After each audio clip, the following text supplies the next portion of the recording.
Dan Mas Ade dengan rasa ketakutan mencoba memberanikan dirinya.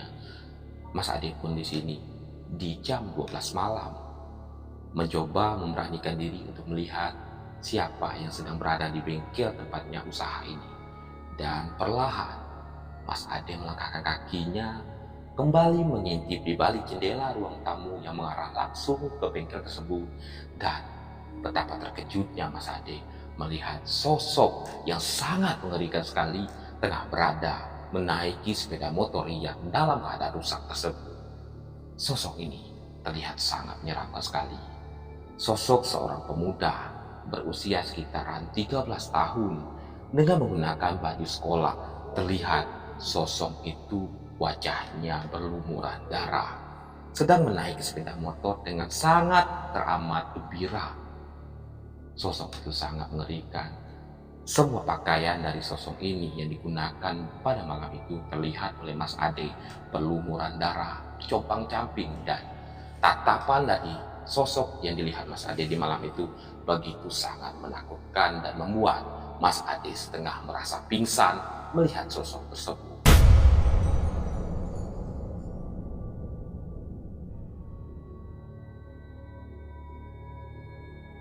Assalamualaikum warahmatullahi wabarakatuh. Halo sobat semua, selamat datang kembali di channel Jejak Misteri bersama saya Irwan. Sebelumnya saya ucapkan terima kasih banyak kepada seluruh sobat Jejak Misteri dimanapun berada yang telah senantiasa mendukung channel Jejak Misteri sampai sejauh ini. Jika bukan dukungan dan support dari sobat semua, channel ini tak akan bisa terus berkembang. Dan bagi sobat yang baru bergabung di tayangan channel Jejak Misteri, ada baiknya sobat mengklik terlebih dahulu tombol subscribe dan jangan lupa aktifkan juga notifikasi loncengnya agar sobat tidak ketinggalan update video terbaru di channel Jejak Misteri. Nah, di video kali ini merupakan video part kedua dari cerita kisah horor pemilik bengkel. Sebenarnya kami tidak ingin membagi video atau cerita ini di dua part, tapi ada kendala teknis yang kami hadapi saat perekaman video ini. Tiba-tiba saja rekaman dari video yang harusnya menjadi kelanjutan dari video ini, tiba-tiba saja audionya ini tidak bisa terdengar atau hilang. Dan dari tim kami sudah mencoba untuk mengatasi kendala tersebut, dan akhirnya kami putuskan di malam ini untuk kembali take ulang dari kisah horor yang sebelumnya ditayangkan. Mudah-mudahan kami bisa menyelesaikan cerita ini sampai selesai.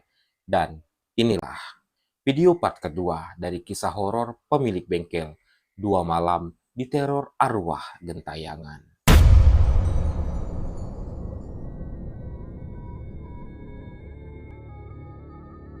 Bagi sobat yang baru bergabung di tayangan video ini, yang belum sempat melihat video bagian pertama, jadi ini dia videonya, boleh simak langsung video di part pertama.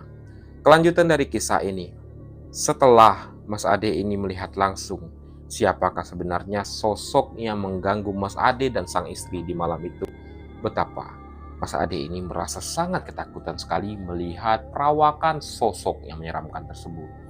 Sosok ini terlihat seperti seorang pemuda berusia sekitar 13 tahun, menggunakan pakaian seragam sekolah dengan berlumuran darah di sekujur tubuhnya. Dan yang paling mengerikan sobat, wajah dari sosok tersebut ini hancur sekali. Bola matanya ini seperti seakan keluar dari tempatnya. Dan melihat hal itu, di sini Mas Ade sangat merasa ketakutan, dan sama sekali di sini Mas Ade tidak bisa memberanikan dirinya untuk keluar untuk mengusir sosok tersebut, karena Mas Ade mengatakan dirinya sama sekali tidak memiliki kemampuan kebatinan ataupun hal-hal yang bisa mengusir makhluk astral tersebut.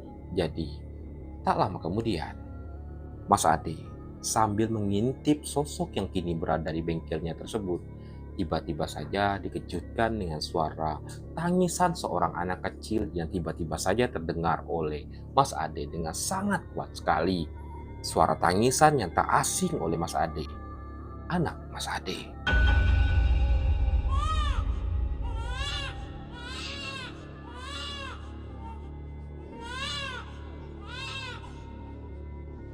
Terdengar suara tangisan itu berada dalam kamar.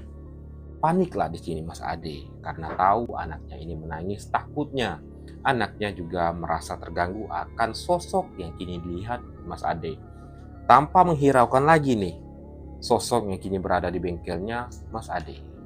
Di sini langsunglah masuk ke dalam kamar, melihat keadaan langsung dari anaknya ini dan sang istri yang pada saat itu tengah berada di dalam kamar.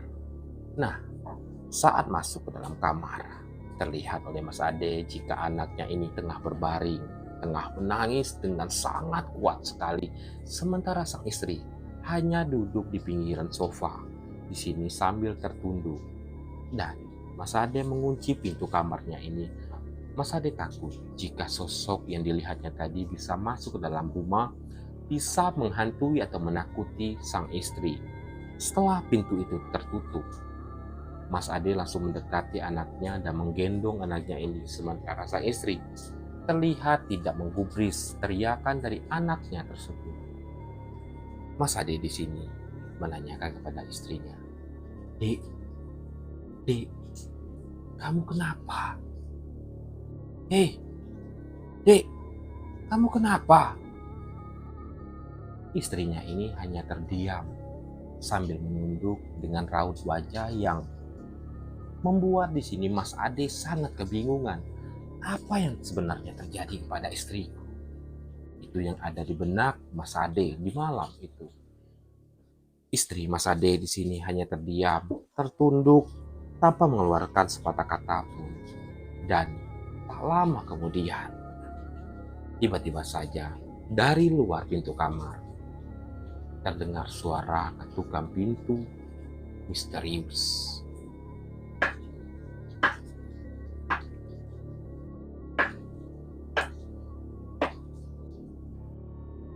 Suara ketukan pintu yang membuat Mas Ade ini merasa sangat ketakutan karena Mas Ade di sini sangat yakin yang mengetuk pintu tersebut adalah sosok yang dilihatnya tadi.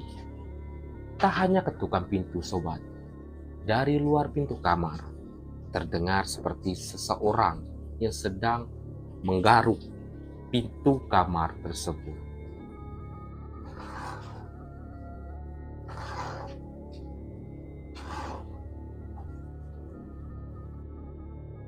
Mas Ade yang mendengar suara misterius yang berada di balik pintu kamarnya ini seorang diri. Ini sangat merasa ketakutan dan juga cemas akan kondisi sang istri yang hanya terdiam, seperti seolah-olah istrinya ini terkena sesuatu atau melihat sesuatu, hingga dirinya ini terdiam dan terpaku di sudut sofa kamar tersebut. Dan barulah di sini istri dari Mas Ade ini melihat ke arah Mas Ade. Mas Ade yang di sini sudah tidak lagi mempedulikan suara misterius yang berada di balik pintu kamarnya. Kini hanya melihat, menatap istrinya yang terlihat pada saat itu memandangi dirinya dengan sorot mata yang sangat tajam sekali. Suara yang cukup menggema, berbeda dari suara istrinya yang sebelumnya. Sang istri berbicara dan mengatakan, "Pak, itu motorku. Motorku jangan dijual. Itu motorku, Pak. Jangan dijual motorku." Tiba-tiba saja istri dari Mas Ade ini mengatakan hal yang membuat bingung Mas Ade. Kenapa istriku mengatakan hal ini? Barulah di sini Mas Ade sadar jika istrinya ini sedang dalam keadaan kesurupan.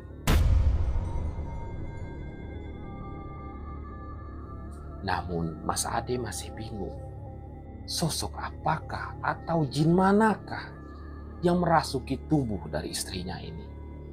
Dan di malam itu seorang diri, Mas Ade mencoba menyadarkan kembali sang istri. Dibangunkanlah sang istri. Dek, kamu kenapa? Dek." Sang istri di sini tampak seperti sangat mengerikan sekali. Sorot mata yang tajam dengan gerakan gestur tubuh dari sang istri ini membuat Mas Ade cukup ketakutan.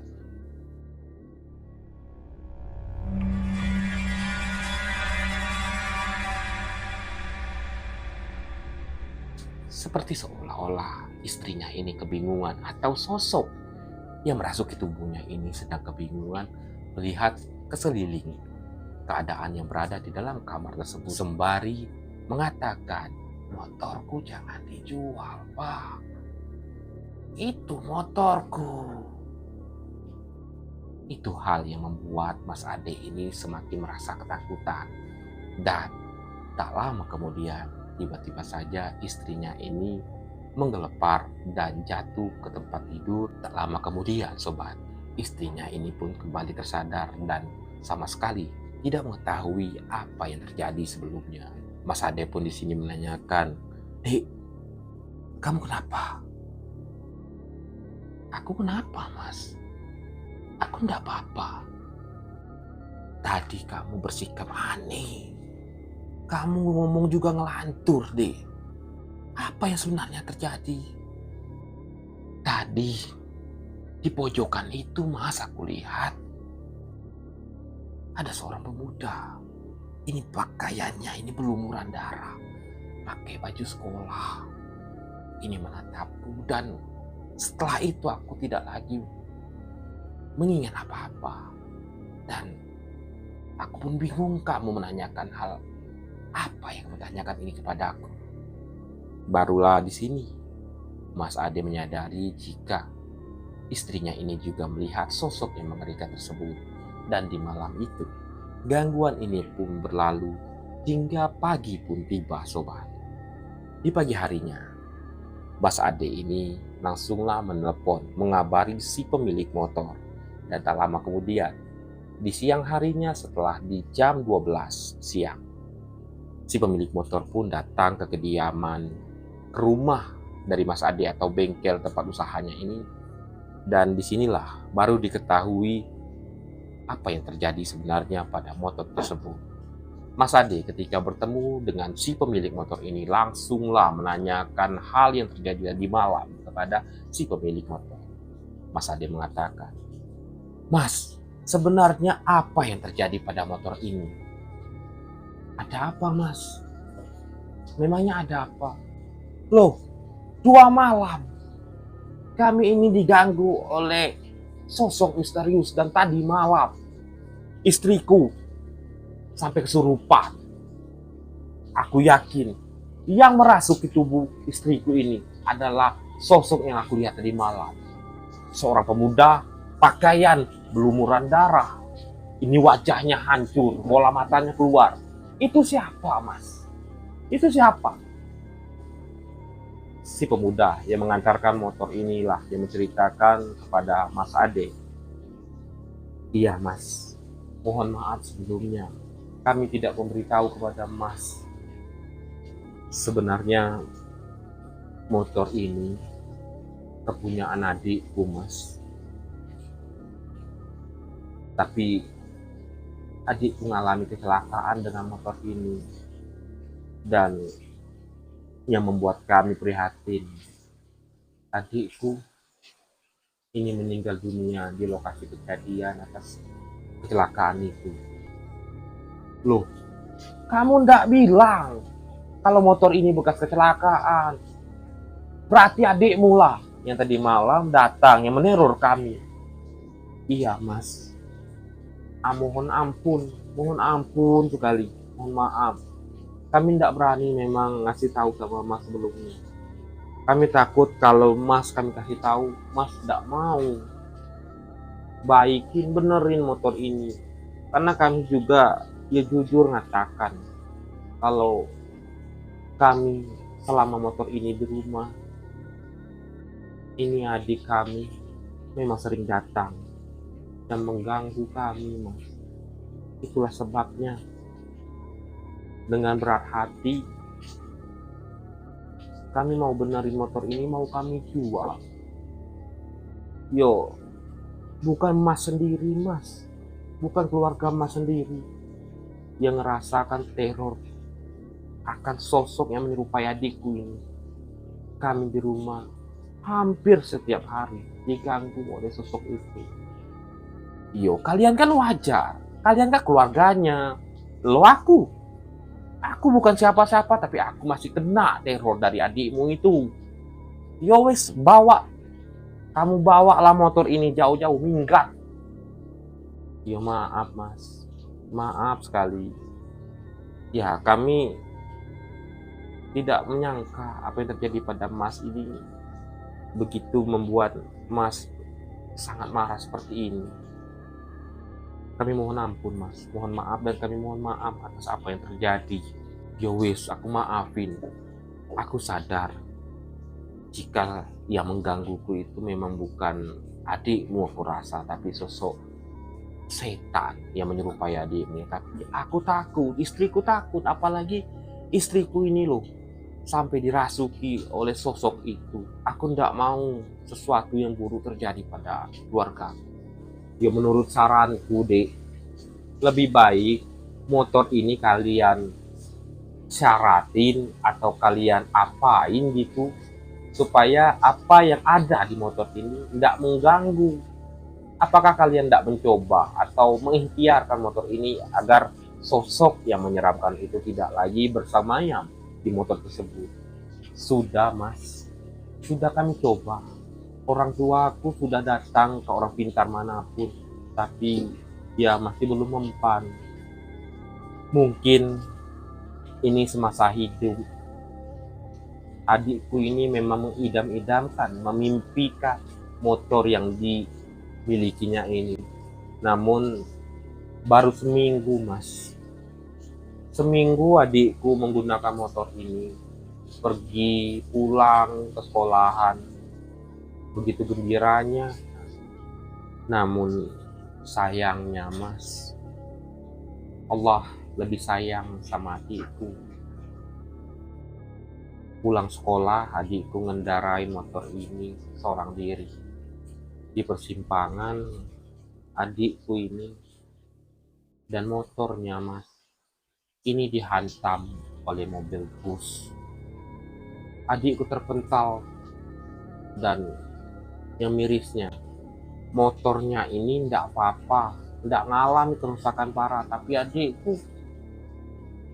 adikku masuk ke kolong mobil.